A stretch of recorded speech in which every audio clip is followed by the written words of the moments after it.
Et j'appelle à mes côtés pour en parler Pierre Ledu, qui est chef de projet et directeur de l'agence Bretagne Pays de la Loire de Cénova, et Muriel Trichasson, qui est à la fois directrice générale adjointe du cabinet Hénon Camus et aussi présidente de la commission rénovation et RSE de l'UNIS.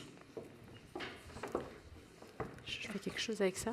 C'est pour toi. Ça, c'est toi, la technique. C'est moi la technique. On va se mettre sur la même table. Je commence. Bonjour à tous. Je crois que le micro, ça ira, non ? Ah ouais, alors j'ai peut-être pas besoin d'un autre micro. Ouais, c'est ça. Un seul suffira. Alors, je me présente un peu plus en détail. Donc, le sujet qui nous amène aujourd'hui, c'est la copropriété. Aujourd'hui, c'est plutôt l'habitation, d'ailleurs, oui, même si on fait un peu les deux. Et c'est réussir à mener un projet de rénovation dans des copropriétés un peu vieillissantes dans le contexte actuel. À main levée déjà, est-ce qu'on a des personnes ici qui vivent en copropriété ? Donc copropriétaires, des membres de conseils syndicaux peut-être ? Pas mal. Ok. Donc ouais, on précise bien, c'est important de le dire, on va traiter du sujet de la rénovation en copropriété. La copropriété, c'est un bâtiment qui est très particulier, dans le sens où, face à nous, pour les prises de décision, nous avons des personnes qui sont non sachantes. Et ainsi, mener à bien une rénovation en copropriété va nécessiter un niveau de pédagogie qui est très clairement différent de celui quand on va travailler sur un bâtiment avec un bailleur. Voilà. Effectivement, pour ceux qui vont aux assemblées générales de copropriété, ça ne vous aura pas échappé que les intérêts sont souvent extrêmement divergents entre les copropriétaires qui n'ont ni le même âge, ni les mêmes appétences, ni les mêmes comptes bancaires, et j'en passe. Il y a encore bien d'autres différences.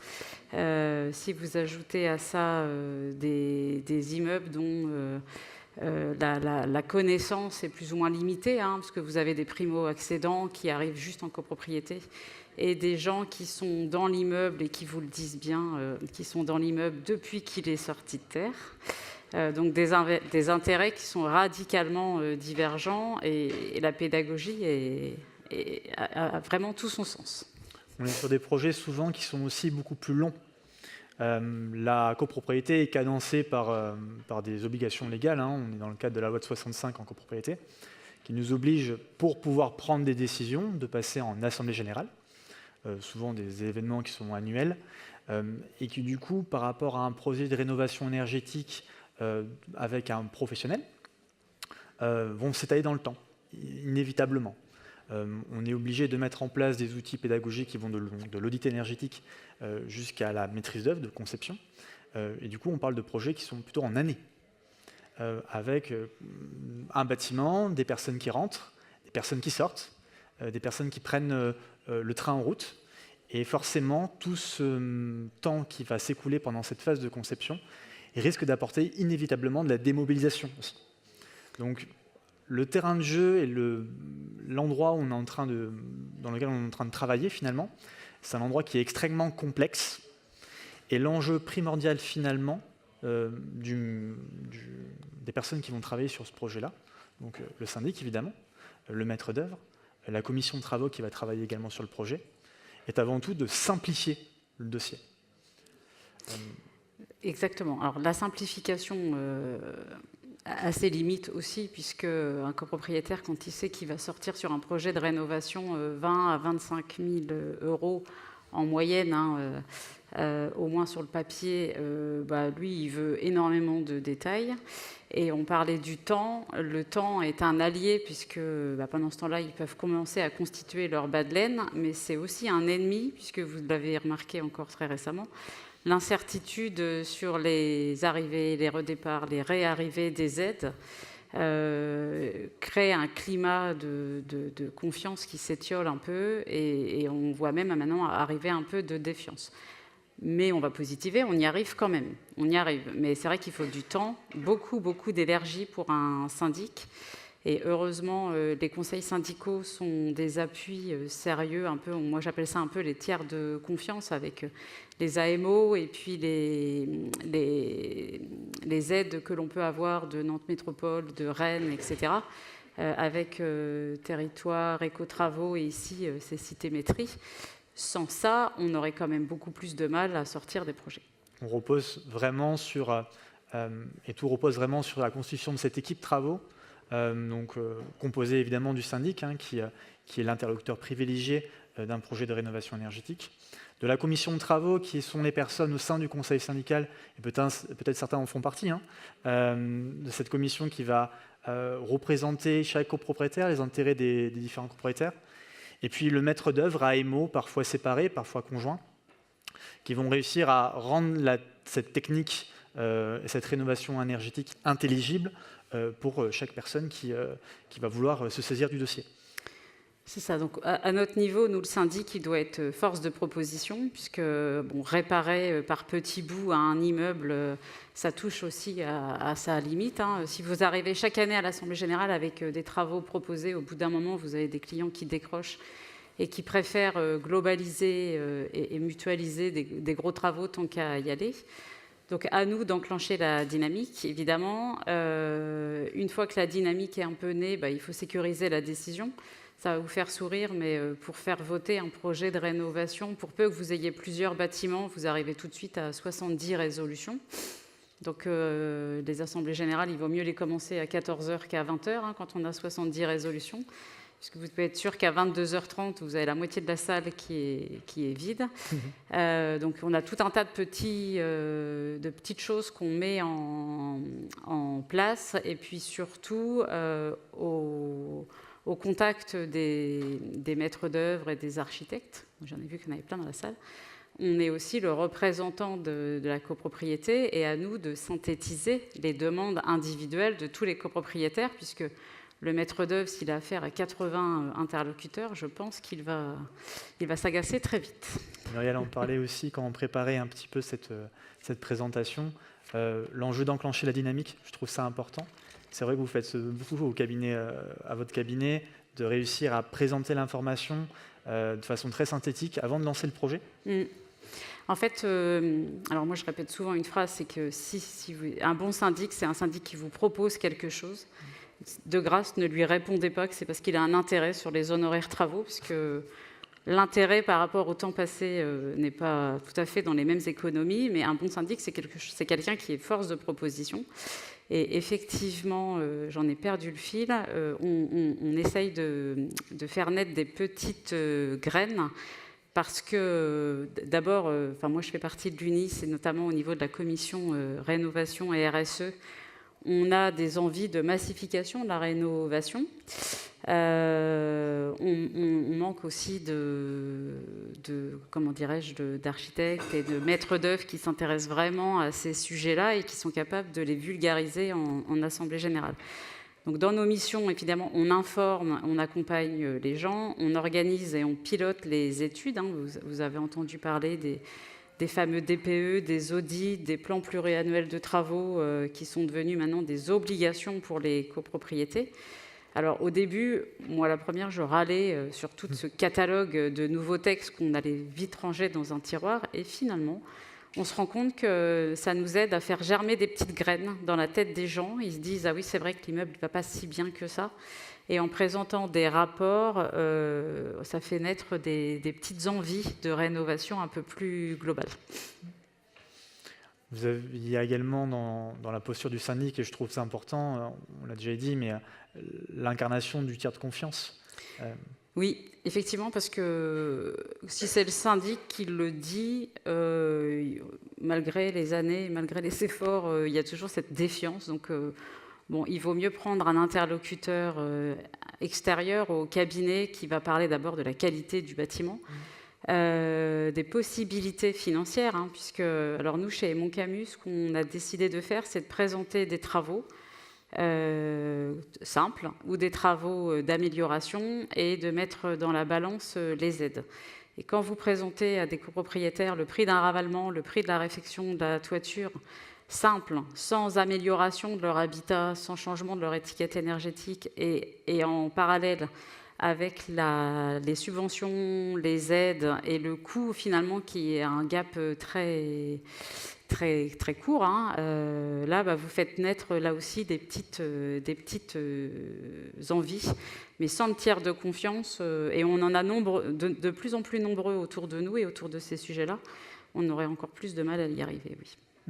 Nantes Métropole joue parfois ce rôle-là, d'ailleurs c'est assez chouette. Citémétrie, hein, je ne sais pas s'ils sont aussi, là. Qui permet d'amorcer finalement et de lancer ces dossiers-là. C'est un rôle qui est important, parce que le maître d'œuvre sera toujours, pareil, taxé de défendre ses intérêts, défendre les travaux les plus ambitieux, parce que derrière, il se rémunère sur ses honoraires de travaux. En copropriété, je voulais un peu insister aussi sur la valeur ajoutée du maître d'œuvre en copropriété. On a toujours cette mission qui est propre à tous les métiers finalement, concevoir techniquement un projet qui est adapté à la copropriété en l'occurrence, architectuellement qui va leur plaire, et il y a plein de choses différentes, il y a plein de copropriétés différentes qui peuvent avoir des envies aussi également différentes.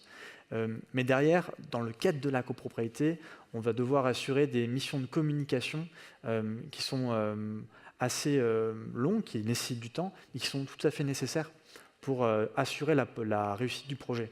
Je pense notamment à ces nombreuses réunions qu'il faut planifier, anticiper, préparer pour montrer à la copropriété les différents travaux qui doivent être réalisés.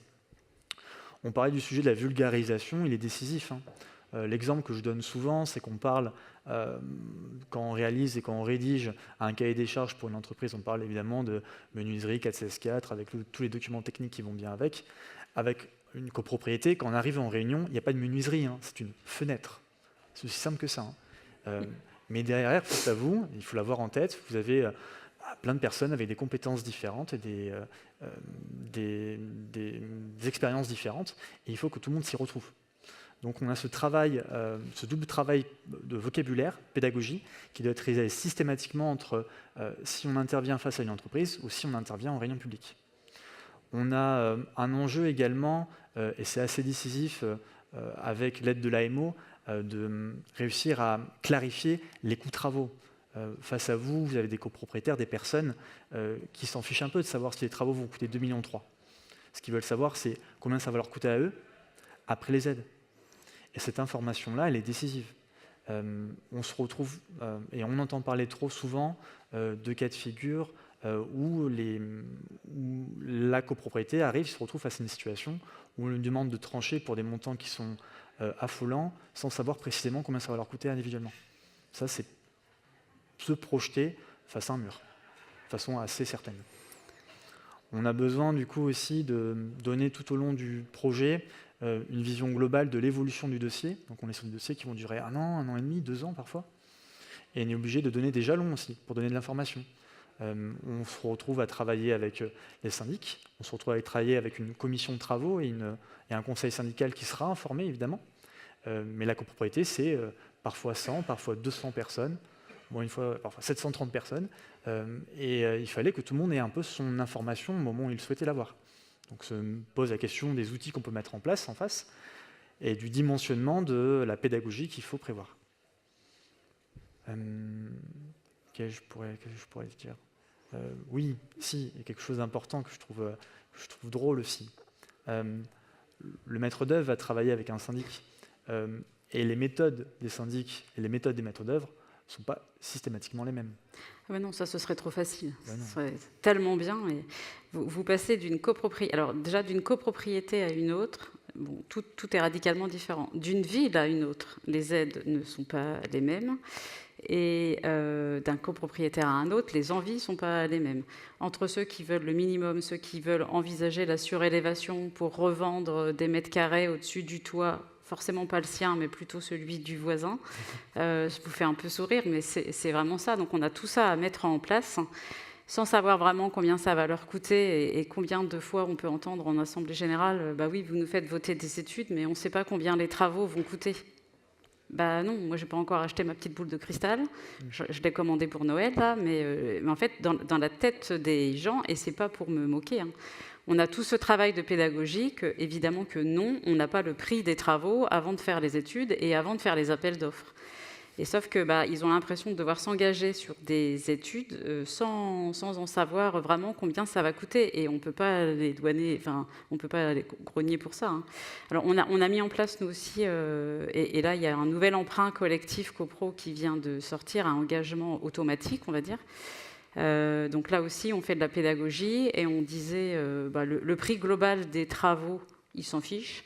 Le prix individuel par logement, ça commence à les intéresser, mais le prix mensuel qu'ils vont régler sur les 10 prochaines années, là aussi, c'est une carte de plus, c'est une petite coche de plus. On voit bien dans les lueurs, ils se disent, bon, ça va, ils sont pas trop vilains. Chez Montcamus, finalement, ça va me coûter que 100 € par mois pendant les 10 prochaines années. Enfin, on a tous ces outils-là à mettre en place. Alors, vous vous doutez bien que ce n'est pas le métier numéro 1 d'un syndic. Hein. Il y a beaucoup de syndics qui disent « Oh non, moi, j'y vais pas, c'est chronophage, je vais me mettre la copropriété à dos ». Nous, on y croit parce que on voit bien les dérèglements climatiques, etc. Et quand j'entendais la conférence de tout à l'heure, je digresse un peu, mais il y a un sujet qu'on n'aborde jamais dans les rénovations, il faudra le noter, c'est la gestion de l'eau, en fait. Ça, moi, j'en ai encore jamais entendu parler dans aucun des dossiers. C'est le fameux périmètre de travaux et la préparation des différents projets qui doivent être réalisés au cas par cas. Important donc du coup de savoir qui fait quoi. C'est bête, hein, mais parfois le syndic, parce qu'il est très impliqué, va réaliser beaucoup de tâches qui ne seront donc pas à prévoir par le maître d'œuvre. Des fois, c'est l'inverse, pour des sujets de temps, des sujets de compétences, il n'y a pas de problème. Le tout, c'est que pour chaque projet, tout soit prévu. Donc du dialogue, de la discussion avec les différents interlocuteurs, donc de la préparation. Réussir à mobiliser, c'est aussi donc, décisif. Hein. Prévoir ces réunions, organiser ces commissions de travaux pour que l'information circule et que les décisions soient prises au bon moment. Expliquer simplement, je vais l'expliquer également, réussir à vulgariser nos informations et le vocabulaire qu'on doit transmettre. Et puis au niveau des leviers, on insiste également, et c'est important, l'élan à lancer, cette capacité à projeter le projet et à le mettre sur de bons rails, et ça le plus tôt possible. Exactement. Et ce qu'il ne faut pas oublier aussi, c'est de cadrer le juridique, puisque là, on parle beaucoup de travaux, argent, mais le juridique, c'est ultra important. Toutes les délibérations ne se prennent pas aux mêmes majorités. Les délais de contestation sont aussi à prendre en compte, parce qu'il n'y aurait rien de pire qu'en cours de chantier d'avoir une petite procédure pour l'annulation de l'Assemblée générale. Si le juridique n'est pas calé, vous avez beau avoir fait du mieux possible, de toute façon, tout est à l'arrêt. Sauf qu'entre les copropriétaires qui achètent, qui vendent, il y en a qui ont acheté dans un projet ou dans un immeuble où les travaux ont été votés. Donc vraiment sur le cadre juridique, si des gens veulent se lancer, même une petite consultation d'avocat sur les rédactions des résolutions, quand le syndic n'est pas très habitué, c'est un sacré plus. Ouais. On a essayé de prendre 2-3 exemples de projets alors qu'on n'a pas en commun, mais qu'on a réalisé moi en tant que maître d'œuvre et Muriel en tant que syndic. Hein. Ce projet-là, je voulais vous présenter, il est marrant.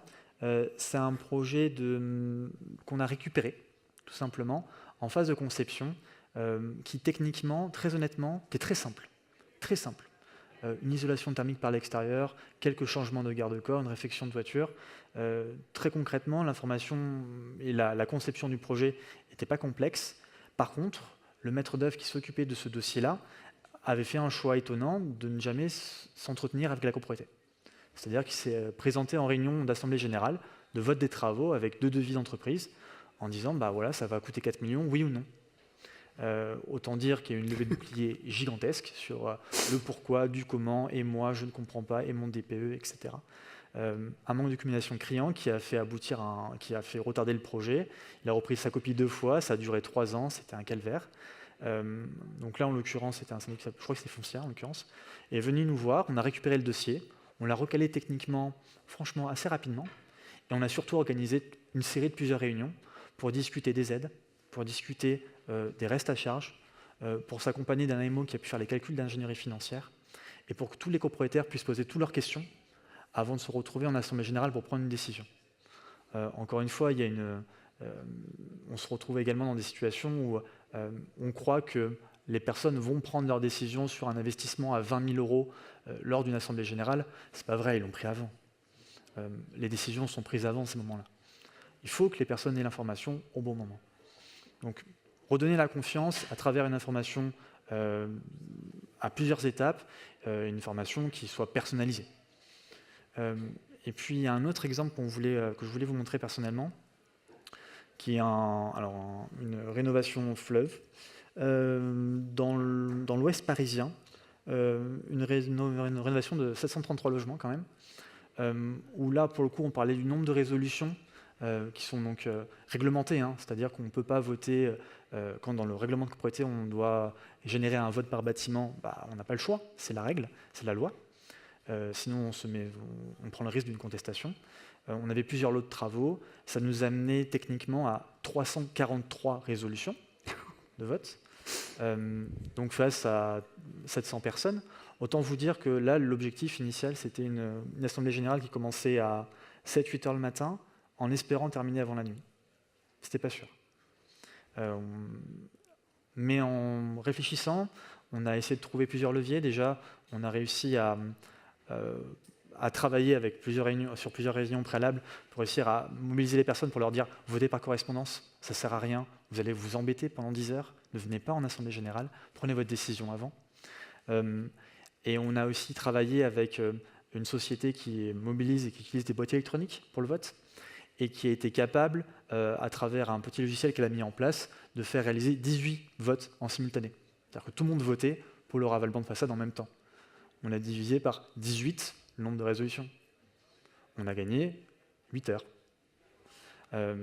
Communication, un petit peu de jugeote, un peu de technique, et finalement on arrive à gagner du temps et à réussir à faire voter un projet comme ça.